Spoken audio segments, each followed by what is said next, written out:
Looks good. All right, good stuff. All right, everyone, welcome to the Friday Tech Talk, our first talk of 2023. Today we're joined by Tony Bongiovanni. I hope I said that right. You got it. You got it. He will be discussing creating projects through Unity and C#. He will also discuss his experience going through our coding bootcamp. So just to let everyone know, attendees are welcome to ask questions in the chat during the talk. We will open it up to mics at the end if we need to. And let's welcome Tony to our first talk of 2023. So take it away, Tony. Hello, everyone. Happy New Year. Happy Friday. I am Tony Bongiovanni, and this is my talk on, basically, we could have called this building a game in Unity and with C#. But we called it Plan, Build, Release, Get Your Project Done with Unity and C#.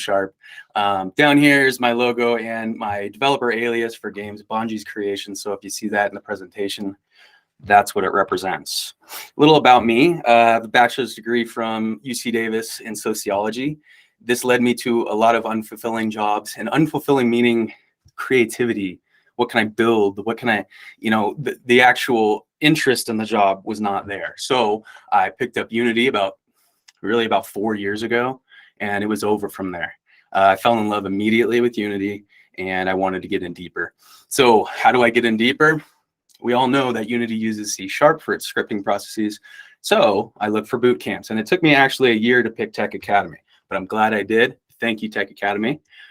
So I graduated in March 2022 with honors. I had to throw that in there. And I did the C#.NET software developer bootcamp, and this was full-time remote. I am out here in Denver. And I ended up, after that, releasing a free 2D game for Android called Magic Slash, and that's what we're going to talk about today. Okay, well, why the C#.NET bootcamp and not the game dev bootcamp? This is probably a common question for all of you. This talk's going to be about a game. Well, I wanted to take a deeper look into C# unrelated to Unity. Understand what .NET is, what it does, what it can do for you, what are the tools, and it's extremely vast. We won't get into all that today. And then as I was going through the boot camp, continue looking for practical use cases between object-oriented programming and Unity. So just a couple examples. So fundamentals, arrays, loops, coroutines, for example. You can use those for timers and cooldown timers for your player. Maybe he's got an attack that's got a 5-second cooldown. Serialization. We did this some of this in the live project. Well, for me, I used it for save user game data in Unity. You can use binary XML. You can use a lot of different serialization tactics. You got to pick the one that works for you. UI and UX considerations. So we did a lot of web dev on this boot camp. And so how does that relate to games? UI and UX. Game menus, scene transitions. Why are the things where they are? Why are they moving the way they are? What color are they? Things like that. HUD placement. Is it covering up the gameplay area? Simple questions like this, I really didn't have perspective on. So going through the boot camp, tried to link them into games. I'm not going to sit here and read all of these. This is gains from the boot camp. So we'll touch on a couple. All of these kind of go together. If we look at the image on the right, we have this is our MVC web app in our live project that we did. And it's showing a number of things here. We did a lot more than just this. But here's a database and Microsoft SQL Server. We're taking in information down below there for our theater company, our friends over there. And these are CRUD pages. So we're creating information, we're putting it somewhere, we're grabbing it, and we can delete it if we need to. So we're linking up all of that in the live project. And as we go down, project management skills, absolutely, we learn those in the live project. Efficient research practices, absolutely. Where do you go to get your answers? Are you even asking the right questions? So the boot camp really kind of put, again, a good perspective on this and built-in portfolio projects. So we're going to talk about portfolio projects in a minute. So what's next? I don't know. Job search. So I was doing about 50-50. I was doing general development and then game development. When I was looking for game development jobs, it was difficult. All of them were asking for a shipped game. How am I supposed to ship a game if I haven't gotten a job or the opportunity to do so? Can't do this overnight. So here's some examples. These are actual screenshots that I just, you could just look up some jobs right now and you'll see all of these multiple ship titles. The fourth one was kind of funny to me. Not only have you shipped a game, it has to be a successful game. What is successful? The last point really caught my attention. Portfolio demonstrates game development skills. Yes, it's straightforward. It's pretty simple, but does it? Does my portfolio actually demonstrate game development skills? Questionable. So we lean into it. This is a phrase, this is a sentence I just had to get into my head, said it over and over and believed it because it's true.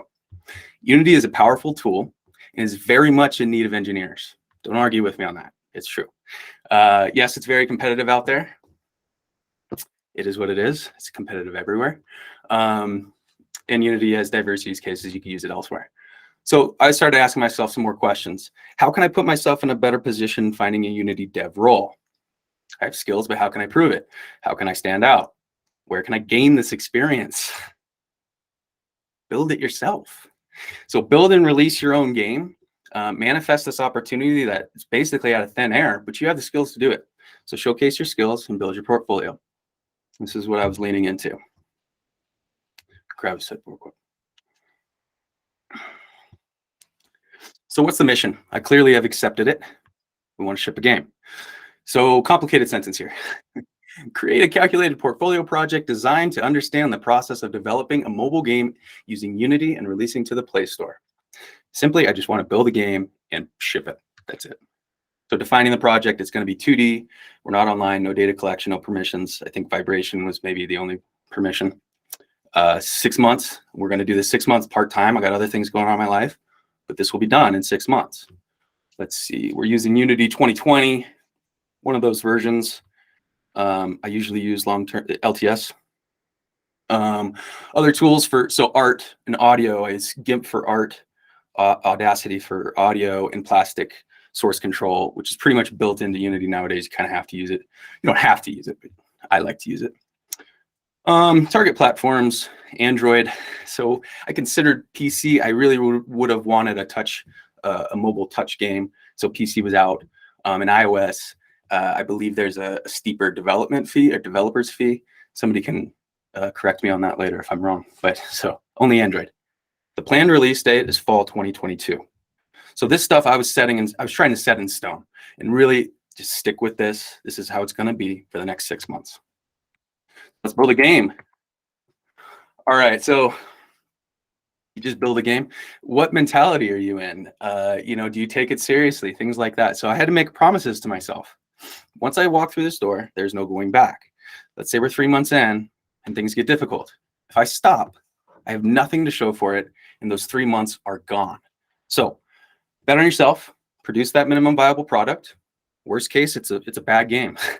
It happens all the time. People release bad games every day. But I can still talk about the successes and failures, what I learned, and how we'd approach it differently next time. So stay positive and keep going. My mantra since I've been working in Unity has been, I have to keep going. I have to keep going. Every time we do a tutorial project or something like that, you feel good. You feel good about it. And then, time passes, you have to keep going. You build upon that. And then when you look back, you can see, oh, wow, there's where I started. Here's where I'm at now. And finishing is a skill. Accept it. Believe it. That's what it is. All right, brainstorming phase. We're going to keep learning. We're going to still do these tutorial and demo scenes. Why not? I didn't have a concrete idea at this point. So things I was telling myself, things I've heard from other game developers, find a game style mechanic you like and try to flip it on its head. Well, classic pool, cue ball is a spaceship controlled by a user. Yeah, it's a little flip it on its head. I don't know. And there's an example of it because I did a game jam, 72-hour game jam of it there on the right. It's not perfect. 72 hours, you get something done. Convert an existing project into cohesive idea. We've all done roll the ball. So roll the ball could be a driving game, endless runner, easily put those in there. Or maybe there's a touch properties tutorial you were doing, and you've got a point and click game going or a casual swipe game like Fruit Ninja. So here's some prototypes if the GIFs work all right. Yeah. These are just over, I don't know, a course of 8 months. This wasn't all done right after the boot camp or anything like that. Very simple stuff, couple of clones in here. I like Space Shooter. Let's see here. Okay, so this is the 2D tutorial project that did spawn what we're going to talk about today. It's not a game. That doesn't look like a game to me. But definitely I was learning about on mouse down, on mouse over, what's happening when we're moving the mouse or the touch, I would imagine, in my head for mobile. So this isn't a game. How could it be used in a game? So we built it out a little bit more. And I apologize, I didn't say anything about this. There's a project timeline up in the top right that's starting, and it will go down the screen as we go. And you can kind of follow along with the dates. These are not exact dates. So this first prototype is technically, this is my first prototype. We're randomly generating swipables. We're getting our mouse to actually destroy stuff. We're using other stuff. Are these mechanics I even want to work with? This is about to be a 6-month project. So else if? We have an alternative prototype, which I was developing pretty much at the exact same time. This one got a little bit ahead, and I liked it. It has an in-game store. On the bottom GIF, you can see once that menu pops up, you can change your color, stuff like that. I really liked that. I love the idea of having a store in a game. I hadn't done it before. It's fast and colorful. The mechanic is pretty difficult, that grapple thing on the top, but that's good, and I could have refined it. But let's see. Let's keep going. Levels might be straightforward to build. Okay, so we're looking at the levels. How are these built? They're just shapes. And you can, if you imagine, I would have gone up and down with the map. So not very difficult, and probably could have been automated to generate levels, and that would have been really cool as well. And you can lean on Unity's physics. So you don't have to do too much there. Unity's physics is looking awesome. Was that the one? It's not. I kind of already spoiled it for you guys. But we decided to do this one mainly because I wanted a mobile touch game, and the other one seemed like it was not moving in that direction. So here's a 2.5 week, this is kind of a planning phase and a pre-sprint. So decisions have been made, build out the chosen prototype. And now you can see this is the new core mechanic here. Where you swipe horizontally, your avatar moves. You'll be responsible for protecting this avatar later as we develop the game. So we're going to begin formal planning process now. It seems like we've done some planning, but now we actually start the planning process. Feature wish list, must-haves versus dessert. It's pretty straightforward. Keep it simple, stupid. This is, I told myself over and over and over and over. Steps and phases. So I actually used this. The bootcamp was great in getting me giving me the perspective of how to even start planning and what are the tools that I can use. So a Kanban board, which was actually right here, was up on my wall right next to me. And I'd say it's organized in my head. It doesn't look organized maybe to you guys, but this was really helpful. And, one at a time, they just started coming off the wall and getting into the complete category. So we'll get there. So Agile, we're iterating quickly. Not a whole lot of time to spend on things. 4 3-week sprints. We'll see those in the timeline. Planned alpha beta testing. Set hard deadlines for yourself and take it seriously. Hold yourself accountable. We've already made the decision to go this way. You can't walk back through that door. It's a one-way street. So preparing, be flexible and decisive, avoid feature creep and stay in scope. Yeah, I would have liked to rebuild or make a clone of Breath of the Wild or something for mobile. Yeah, I would have really liked to do that. Can I do that in 6 months? No, I can't. So avoid feature creep and stay in scope. Really decide what your project's going to be, visualize what it is, and go build it. Don't keep adding things to it because you're gonna get in trouble. It's gonna take you longer than you want it. And we really want to get that MVP out.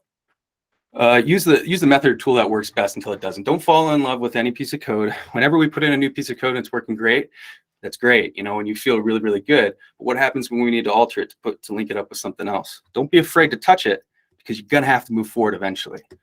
So just get over it and do it. Organization matters, refactoring clean code before it becomes a problem. So this is kind of, I was just do as I say, not as I do, because a lot of these things I was deficient at.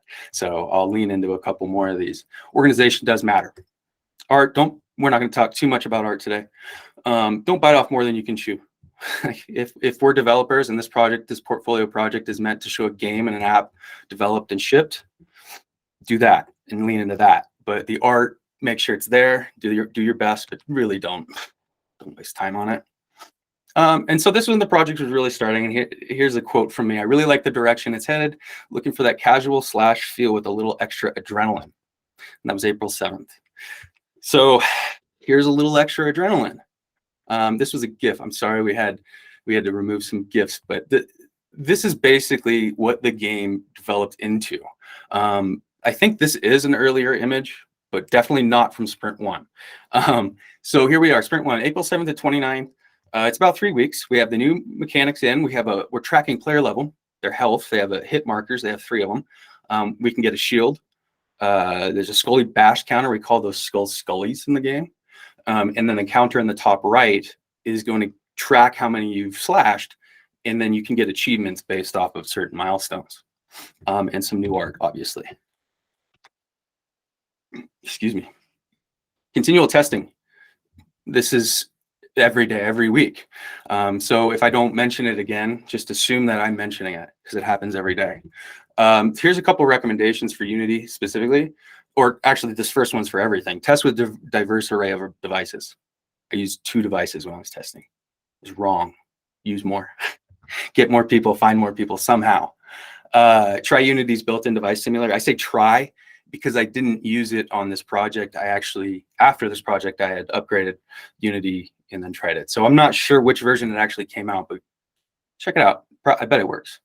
I used Unity Remote 5. So here's an app that you can just get to your phone. You plug your phone into your computer.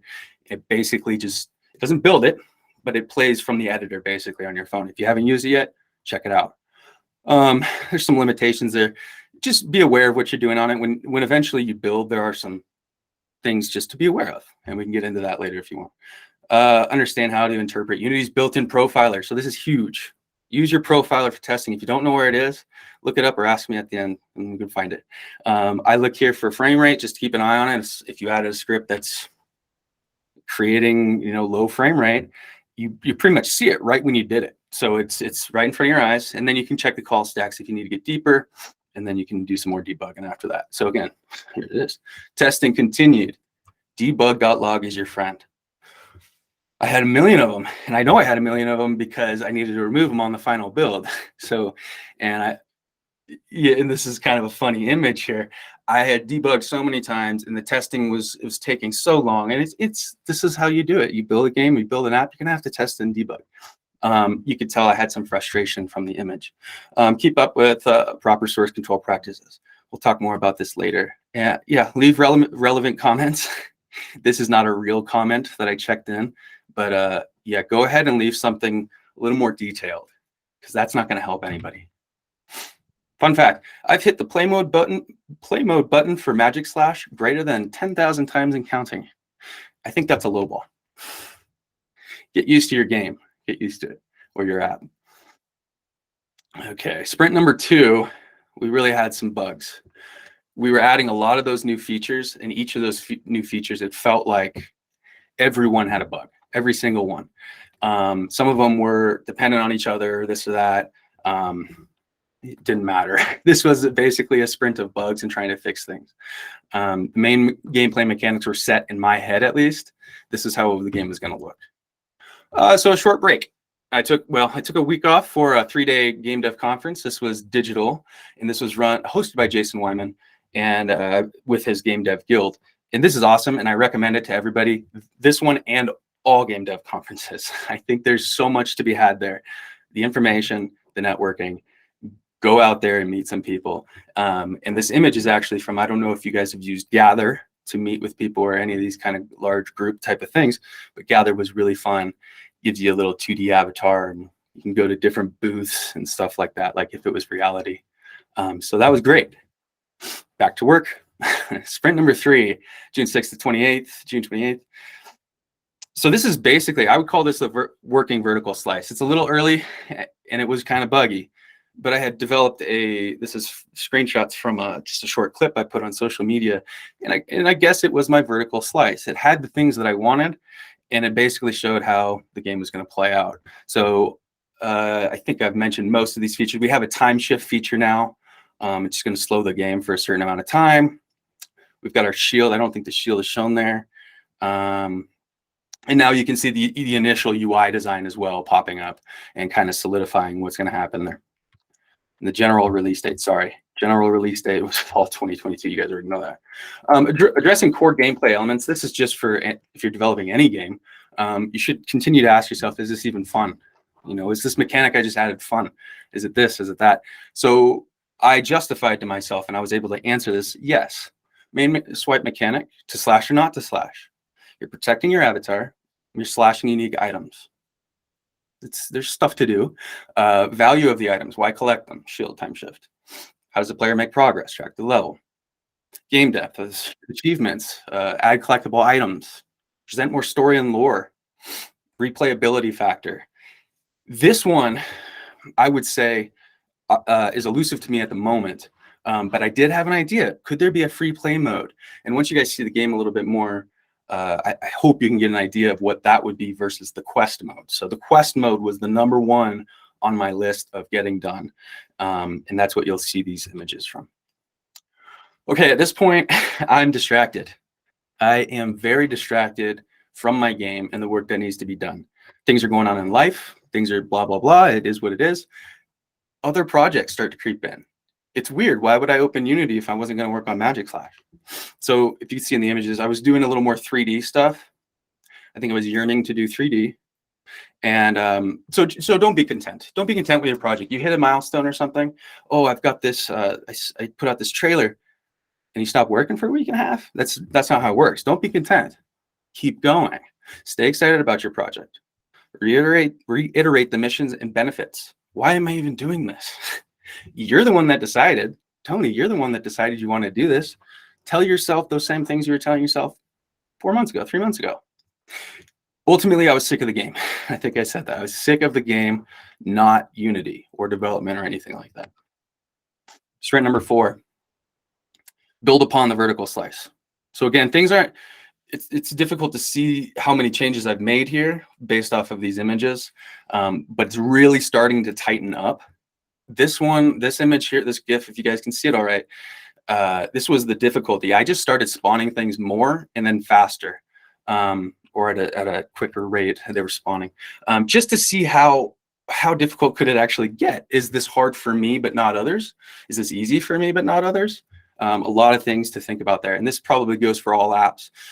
If you're the only one testing your app, you have a certain pattern of how you use devices or play games or do this or that. That doesn't mean everybody's going to act that way or do the same things that you did. So really trying to get in my head and, well, actually get out of my head, take a perspective from others and say, how would this feel if I wasn't me? It's kind of difficult, but you should try. We were finalizing the menu UI, not shown here, but you'll see some more later. Art and story, the audio, sound effects. So sound effects in the main audio. So the themes, I wanted to do this myself. But again, what is this project? It's a portfolio project to develop a game or an app and release it. I couldn't handle it. I have a background in music. I've played guitar for 20 plus years. I couldn't handle this. I've used Ableton Live. I know how to do some of that. I couldn't handle it. I had to just accept it. That's something you got to start telling yourself at certain points of this. If you can't do it, or if you can do it and the time is going to take too long, you might need to just axe it. Find another way to do it. Be resourceful and dynamic. So I had some friends that provided me with some sound effects and some songs. That's simply it. Make some friends and use their work. Give them credit and the credits, or however you need to, and move on. We added a vibration feature, and we were fixing bugs and issues during this time. Okay, other projects still creeping in. So there's a 2D project I was working on during that time. Okay, this is pretty serious. Mental and physical wellness check. This goes for everybody, whatever you're working on, probably whatever field you're working. Ask yourself these questions, because you can get really close and really interested in your project, really excited or really stressed, and you're forgetting about these things. So I'm not going to read them all, but here's one. How's my posture while at the computer? If you can tell, I'm standing now. Halfway through the boot camp, I had back spasms. I had to make a change because I was sitting. So now I'm standing and there's no going back. I have a stool over there. I don't use it. This makes me feel a lot better. And I'm drinking my water. Diverse diet doesn't mean coffee in the morning, Cheetos, then a Monster Energy drink, and then Lay's potato chips. That's not a diverse diet. Rethink that if that's your diet. Are you staying positive? And then imposter syndrome. Am I good enough? Is this worth it? Is it good?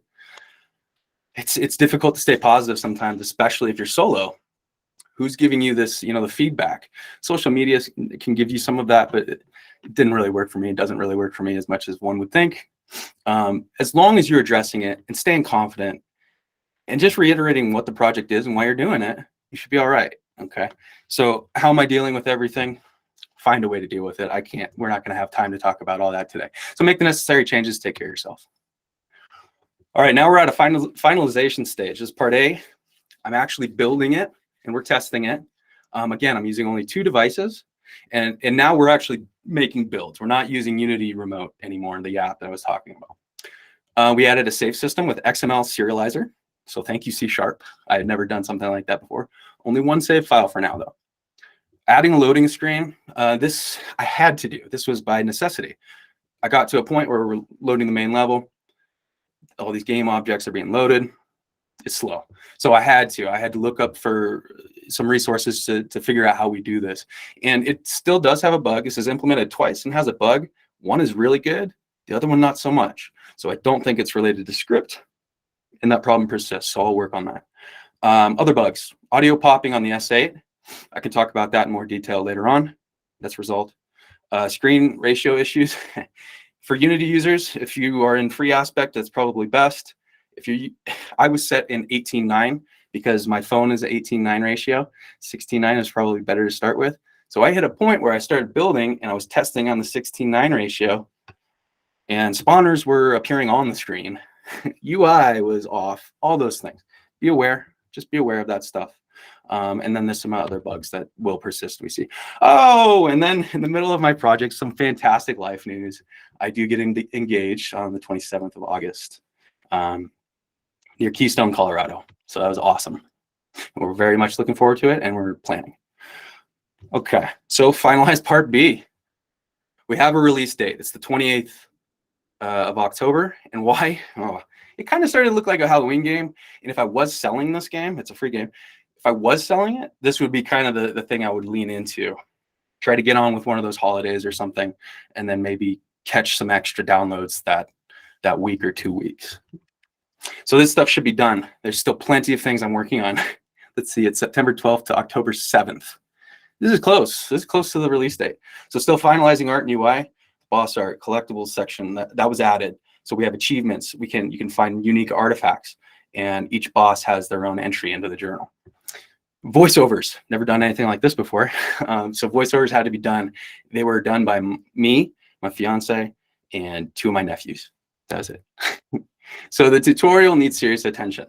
The tutorial was something I really didn't want to bend on. I had to have it in the game. So unfortunately, this is the final version of the first page of the tutorial, and I hate it. I'm just gonna say that straight up. I hate it. I don't like these huge blocks of text. I wouldn't recommend it. And there's no interactivity that's happening in this tutorial. We can talk more about that another time probably, but it's automated. It shows you how things are done. It's not how I learn.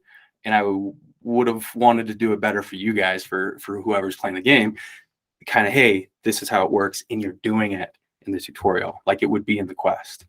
So let's see. We're finishing adding a lot of stuff. All the levels are in place.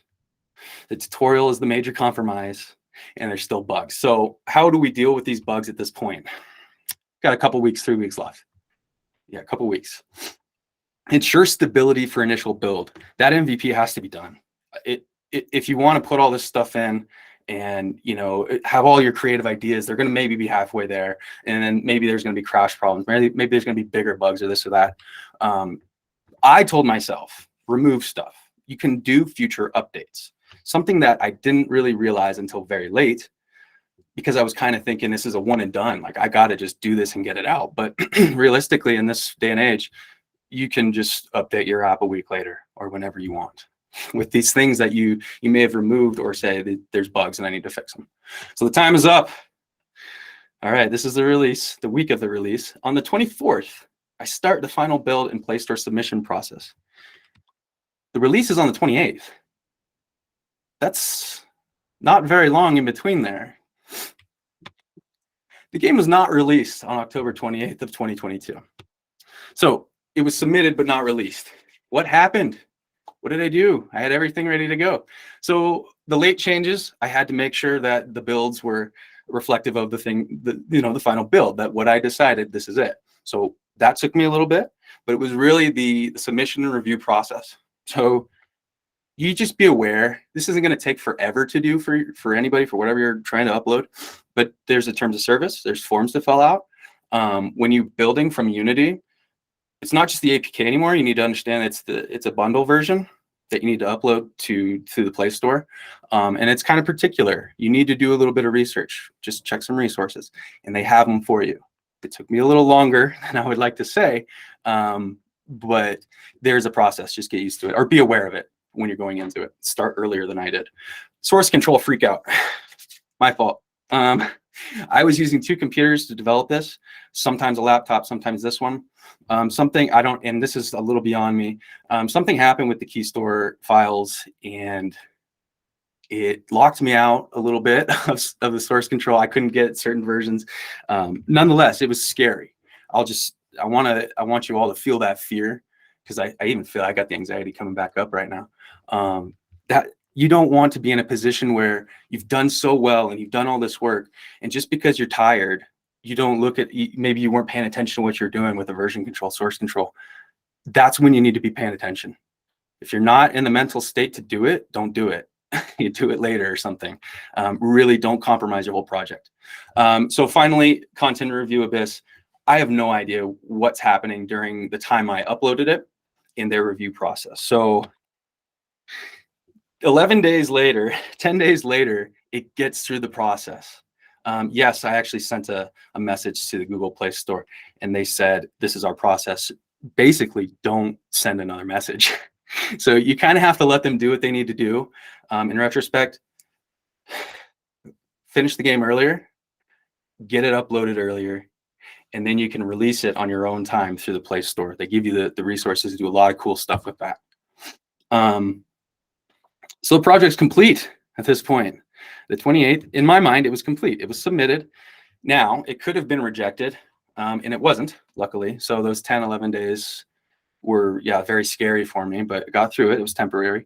And Magic Slash now been downloaded in 10 different countries across the world, something I never thought I'd be able to say. Add chip game to your portfolio and resume. That's it. So we'll move on to just a couple more notes before we finish up. Compromises. First build does not include free play mode. This was dessert. Tutorial needs to complete overhaul. You know that. I've already talked about it.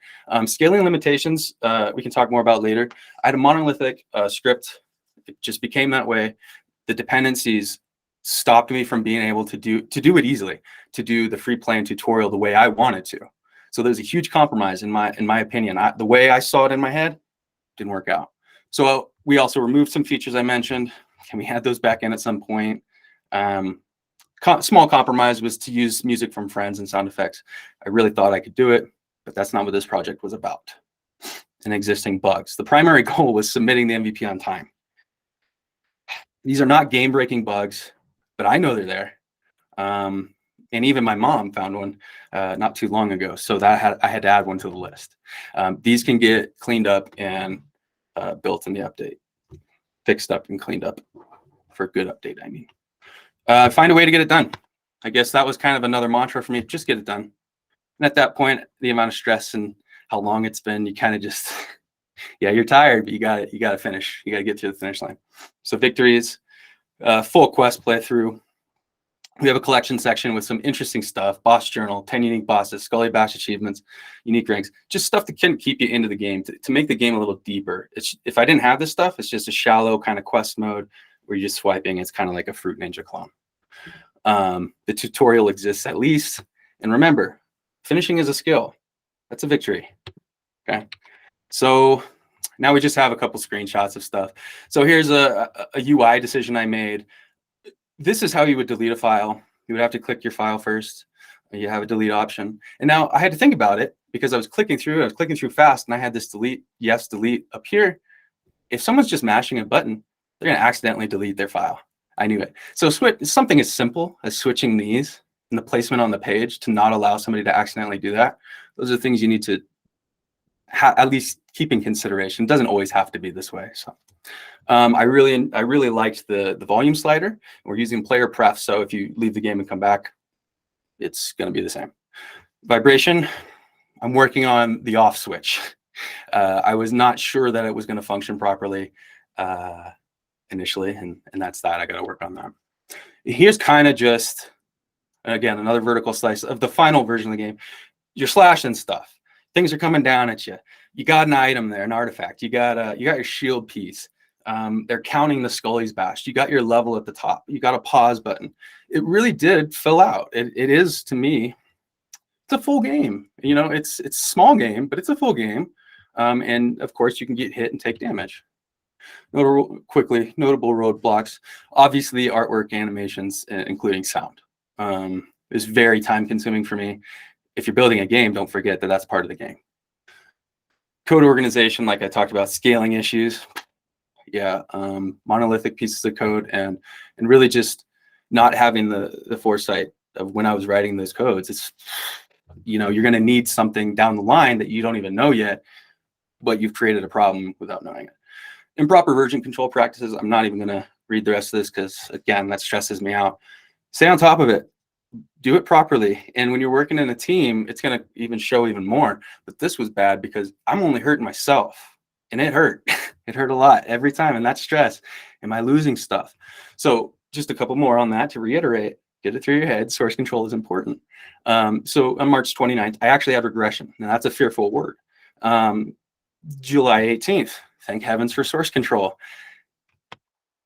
And it wasn't too many more than this.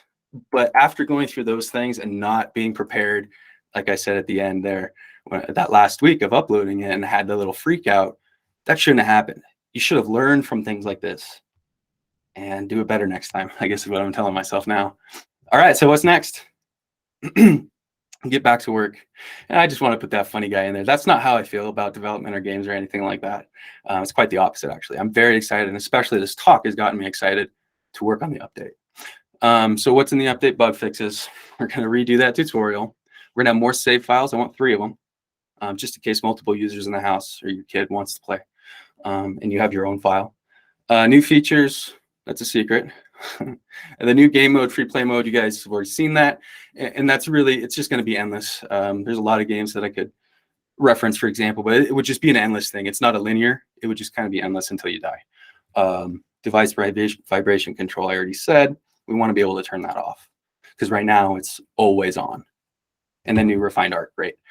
Oh, takeaways. So I'm not going to read all of these either. I'm obviously meant to go off the page here. I would need, 5 or 6 different slides to continue this. If you just imagine all the things and all that stress I went through, all the fun and stress that I went through with the game and development, they add up. All the things you're doing and you're touching, it's more than you realize. Once I started listing them out, I was like, I'm not going to do the whole list because that's too many. So if you wanted to, watch this video again another time and pause it here and look at all the things, it goes on forever. All right, my recommendations are continue to explore Unity. Game jams, do as many as you can handle. I've done 1, so do as I say, not as I do. One of my resolutions this year is to definitely do more game jams. Maybe partner up with me and we can do a game jam together, or 10 together. Build a small mobile game that could be, doesn't need to be small, doesn't need to be a mobile game. Build your app, build something, build what that thing you wanted to be building, and you just, I don't know, didn't have the confidence or other things get in the way. Go build it. Unity and APIs, just explore Unity. Continue to explore C# and peripheral tools and technologies. Everything. There's new releases to C# all the time. Learn about Entity Framework. I hear a lot about ECS and data-oriented stuff in Unity. I'm not the one to explain it, but go Google ECS dots in Unity and you'll go find some really interesting stuff. And obviously AR and VR is real. There's jobs out there. There's plenty of jobs in it, and it's still developing. And I think maybe slowly, in my opinion, but it's developing. Go ahead and continue building your portfolio. Avoid tutorial purgatory. This is what I call basically when we're just doing tutorials, you learn it, you kind of regurgitate it, and you move on to the next one. You're not developing enough. You're not building upon it enough with your own ideas. And that's what leads to a game. That's what really leads to, oh, I like this enough and it's fun for me to play. Let's build it out some more. So that's kind of what I'm saying in the next ones. Also create devlogs. This would have been a much more difficult presentation if I didn't have some of that social media. And the social media, the account I created was specifically for game development in art. So It doesn't have to be your personal name on there, like Bonji's Creations. I didn't want to use my real name. That's simply put. All right, and then find a dev team. Go learn with each other and hold each other accountable. It only gets better from there. Oh, and I put itch.io for game jams if you're curious where to find those. Thank you very much. That's it. All right, great presentation, Tony. That's it's amazing what you've done since graduating and setting up the app and going through all the steps. If anybody's thinking about like developing a game or an application and you want to put it on the Play Store or the Apple Store, all the steps are here and Tony's gone through it. I think it's absolutely amazing. Thank you. You're welcome. Now we do have some questions. I've got some questions too. One question I have, and I apologize, I should know this, but when you launch on the Play Store, is it on the Google servers, or are you using Azure, or what are you using for the back end kind of thing? It's Google servers, and again, mine Okay. is not connected to the internet where I need anything specific or crazy. That's a great question, because now for anybody out there developing your own stuff, ask yourself that. Are you going to need that? And don't wait until the last week to figure out, like if you have a release date, don't wait until the last week to figure out if you do need to, if you have more information on that, if you need to poke around or tick a couple of settings you didn't tick before. Okay, cool stuff. Well, I'm going to go ahead with questions now. We've got a few here. Oh, and I do want to let you know that we've got many attendees that have downloaded your game already. Oh, really? Oh, great. And they're playing it. Okay, and that's great. And now you can kind of see a little more of what I was talking about too, right in front of you there. And I wish, yeah, more gifts I could have thrown in there for those of you who maybe have Apple. Unfortunately, right now it won't be available, but maybe in the future, who knows? Cool stuff. All right, so we've got Jacob. Jacob's asked, so to clarify, you are still looking for a job, correct? Have you gotten close? And have you found any financial success in the meantime? Financial success in game development, no. Yes, I'm a virtual tutor. I do it independently, and I'm actually in talks right now to get into a more formal position for virtual tutoring. After the game was released, I will say more game development discussions were happening. I was getting more calls and emails about that, and just general software development. And admittedly, I was not as much into the job search when I was doing the project. But after the project was done, yes, I got out there and I did all the things that I needed to do to put myself in a better position to just get a conversation about development. Cool stuff. And do you have your YouTube channel yet? You present really well. Thank you. I have a YouTube channel. It's kind of in this stage where I need things like this. I need things like this to get me better. I need to practice. I've never really thought of myself as someone that would be doing the streaming type of thing. But if it gets me closer to other developers and networking, and we can work together, or you can help me with my ideas and I'll help you with yours, I don't mind starting a platform or being the platform for people to come there. We're a little ways off on it. I have Twitter and Instagram. That's about it for now. But if you wanted to message me or learn some more stuff or shoot any ideas, I got LinkedIn as well. So go find me on there too. Cool. Yeah. Let's see. We've got Nick asks, you keep saying that you were there. You keep saying we. So were there others involved in the project? I assume there was. No, this is funny, and I did want to touch on this. This is actually one of my characteristics, just personality traits. I'm a team builder. I come from sports. I played college baseball. I am a team builder, simply put. So sometimes I get in the pattern of, especially if we're talking in a group, I feel like we're all part of this team that developed this project. Every time I said we, I meant I. Sometimes, I guess if we were talking to the audio people, yeah, we talked about some stuff. It was really one or two conversations because I was pretty bummed out I couldn't do the audio myself. So it's just me for now. And again, at the very end of this, I said, go find your dev team, go work with others. And I don't know how often I would want to work solo again. So please contact me if you're interested. Yeah, and for anyone that's attending the boot camp, the amount of learning that Tony did with doing this project is just incredible. And it's going to help him with his career, with finding work and that kind of stuff. And it's going to be great for his portfolio. So if you guys are thinking about it, definitely highly recommend it. Hey, I played baseball too, Tony. Oh, yeah? So you know. Yeah, Yeah, second base and shortstop.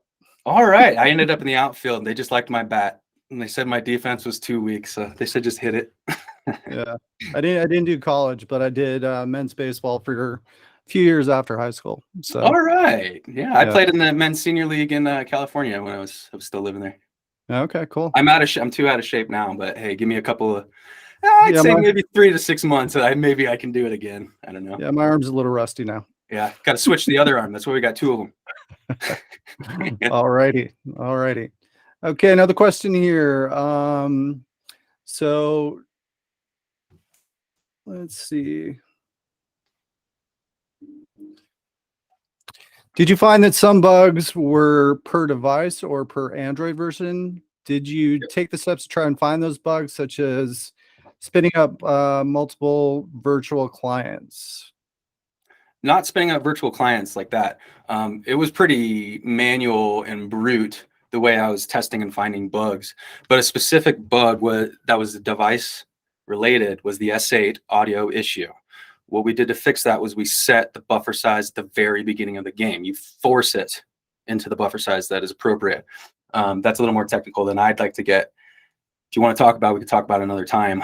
So it was popping on the S8. It was not doing this on the S6. Interestingly, I was talking with another guy, another game developer on Twitter or whatever, and I downloaded his game, and he had those issues happening in his game he didn't know about on my S8. Now, I don't know how many people have S8s, but I'm sure there's plenty of people that do. So I let him know, and I said, hey, this is how I fixed it. I don't know if he followed up and fixed it, but I realized then, hey, this affects everybody, and you need to be using more devices. So I said, Unity has something built in now where you can definitely use a device simulator, emulator type of thing. And I don't know how efficient it is. I don't know. That's up to somebody can tell me in a week or 2 or in a month. Let me know how it works. But for me, again, I didn't say testing was a big failure. I did not test enough. I did not use enough outside sources, different people to test. So I should have said that. That was one of my biggest failures here with developing a game or app in general. Got it. And Serengeti, just want to let you know your game is hard. Is it? I keep dying, but it's really, really fun. Once you understand the mechanic, the swipe, just kind of the pace that your avatar follows you, and imagine where you swipe, it's like a little rubber band connected to your avatar, so he'll just follow you over there. Once you get into that kind of groove, it's all right. You're all right. And again, the tutorial will be a lot better. There'll be more information. Sometimes so my family's played it, my nephews have played it, they're pretty young. And there's some confusing parts. And that's the part of the testing that I would have really loved. I would have already had this information and I would have already been able to do something about it, whether changing the game object, the color, the shape, or actually just putting in a better tutorial, or I don't know. There's a million different things you could have done, but I didn't have that information. And my mental bandwidth was packed. I could only do so much stuff at that point. So again, that is a failure. And next time I go through a project like this, I'm hyper aware of these failures or many compromises. Well, that's just part of the learning. That's right. Yeah. Serengeti did say your game is really fun though. And thank you. She's really impressed with what you've done. Thank you. And I encourage all of you, you guys are just as creative or more creative than I am. I promise. Go build your game. Go build your idea. Go build your website, whatever it is. Go poke around. I promise you. I think it's a lot of times it's confidence. You don't think that the project is worth your time. I think that's wrong. Be confident in yourself, always. Be positive, and it is worth it. If you can stand up and talk to somebody about that project, just like this, this isn't a perfect performance as well, but you can do it. You can talk about it. I guess don't be a perfectionist either. That's something I'm fighting. I try to be a perfectionist, but realize that this is the learning process. It's not going to be easy all the time. Sometimes it's not even fun. But I would say I absolutely had fun, and it was totally worth it, the time I spent on this. And it doesn't have to be 6 months, you guys. You guys can do this in a month or 2 or whatever the project demand is. You make that decision during the planning. And I think just part of it is getting the confidence, but the biggest part is just getting started. Just do it. Yeah. That's right. All right. We've got Nick. Nick asks, actually, sorry, Jacob. So what is the ballpark total cost from license to art to getting the final complete version of your app released? Of this app? Yeah. If it was this app, it was, other than the time I spent, $15. No, it was actually about $30 to $50, I think, overall. All I spent on was the Google development fee. You just need to, it's like $30. Just needs to have that to be able to upload something, and then the audio. I can't think of any other areas that I spent money on this. This is all time. Really, it's just time. The artwork was done by me in GIMP, free. So again, I'm going free. Audacity, any of the voiceovers I was doing, I was usually using Audacity, free. So really, a lot of this is indie game development related. How do indie games get built when we don't have any money, or it's just you and you really only have $500 or $1,000? You do what you can, and you do it on the cheap. For me, it worked with the art style I chose, silhouette. It was really simple stuff. Any art that doesn't look like mine in the game, I will admit, I looked at other art and I then created it in GIMP, and made my own alterations. So if one wants to say that's asset flipping, in a way it is, yeah, but you can do a lot worse version of asset flipping. So those are all me. Cool. So tell me this, at $50 an hour, with the amount of hours you put in, how much did the app cost? I don't know. You said too many numbers for me. Yeah. So again, it doesn't. Point is the amount of hours you put into the game. Absolutely. And so yes, yeah. 6 months is a long time. This was part-time, and yes, I was making money doing other stuff. What did he say? I see a chat, $50,000. Yeah. Yeah. Okay. Put it in real terms if that's the way you want to look at it. But of course, value yourself and the work that you do, and I do. But I think I got to this point where the value was the lump sum project. It wasn't the work I was doing every day, because hey, what if I gave up? And there's no value at all whatsoever. So really, it was just the MVP in my mind. It has to be done, and it has to be a product. It has to be on the Play Store. From there, I can make a ton of other decisions and change the game if I want. Cool stuff. So Serengeti, who said your game was hard but fun, she also says she thinks your tutorial is perfect. It was short and sweet. Part of the fun is learning those tricks for yourself. Really great work. It seems absolutely intimidating from where I sit, but so well done. Thank you again. And I really do like the comment about the tutorial. Obviously, it does look like it was slapped together a little bit, but I didn't just slap it together. I really did. If this was the way I had to build it, with a text block or this or that, or in this stages of 1, 2, 3, 4, what's the compromise? You have to do it. Do it the best way you can do it. So thank you for saying that. But I do promise it'll get a little bit better, a little more interactive in the future. So if your friends download it, they'll know how to play. All right. And Nick says, what's the best way to contact you? I think you kind of brought that up with LinkedIn. Yeah, LinkedIn's great. Yeah. And the I'm going to try to look up your LinkedIn now. Sure. I may it's just your name, right? Yeah. If I can get into, I just want to put it in the chat, actually. That's right. Yeah. Let me see if I can just easily do that real quick. I haven't logged in today, though. Have I? No.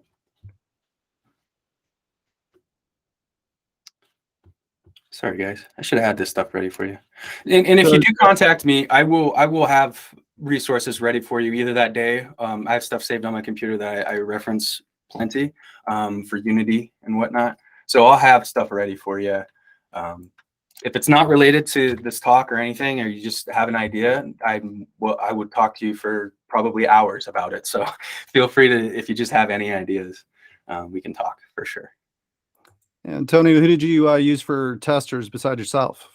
Myself, fiance, nephews, family, and 2 friends.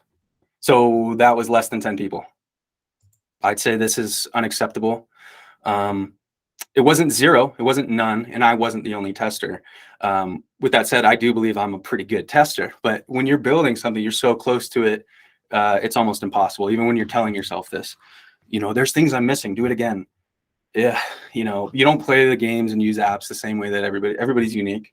So again, make sure this testing process is solidified, or you have an idea of what you're trying to do, or what, you know, you got to find some bugs. If you're doing a testing process with 5 people and they didn't find any bugs and said your game was great, I promise you're missing something. I promise they missed something. Maybe they're just being too nice, and that happens. So, and on top of that, Google Play Store gives you the resources for testing and rollouts, certain rollouts. And this is stuff I was learning in that last couple of weeks. And unfortunately, I couldn't absorb it because of the stress or whatever, just getting the thing done. I couldn't spend too much time looking around because I had already said I'd missed it. I'd already missed that window. What's the point of me looking at it now?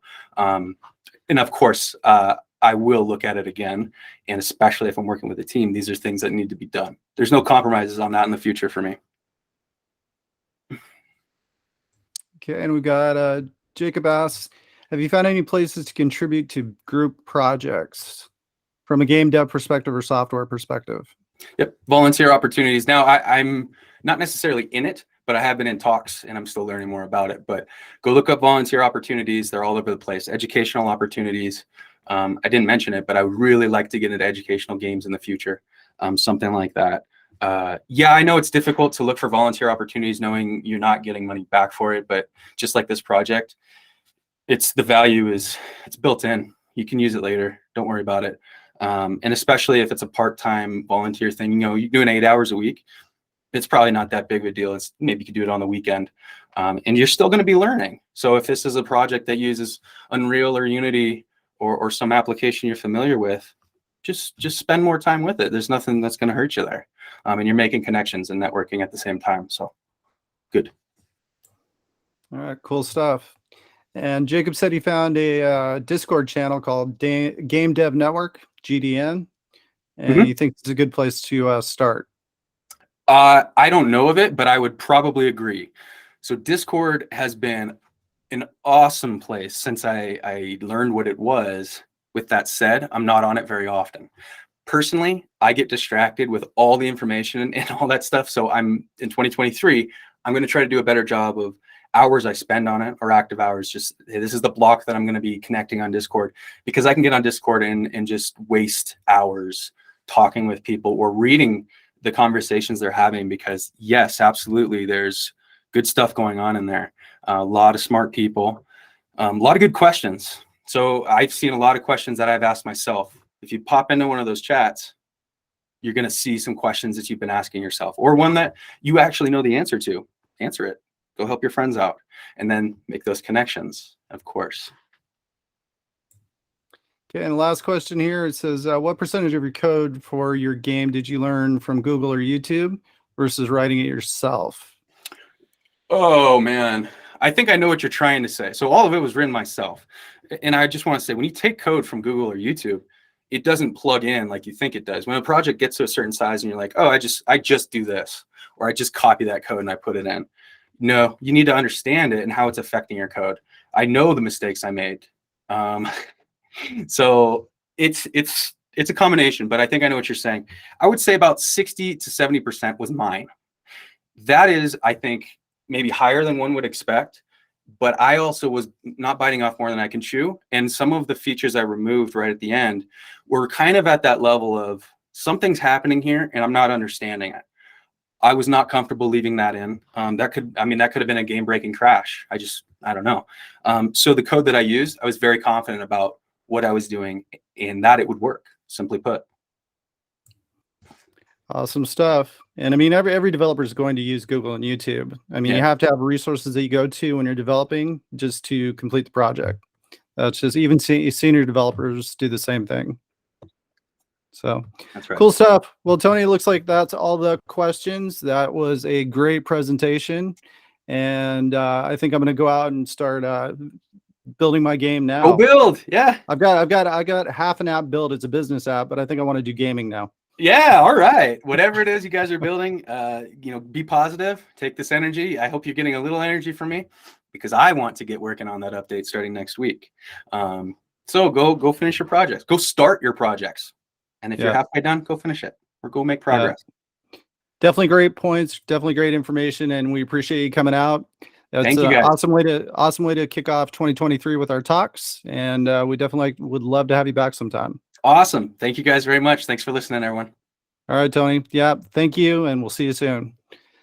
And just want to let everyone know you can go to learncodinganywhere.com and check out our school.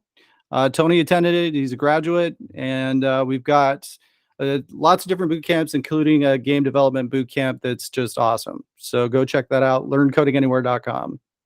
All right, everyone. Thanks for coming out, and we will see you next Friday. Take care.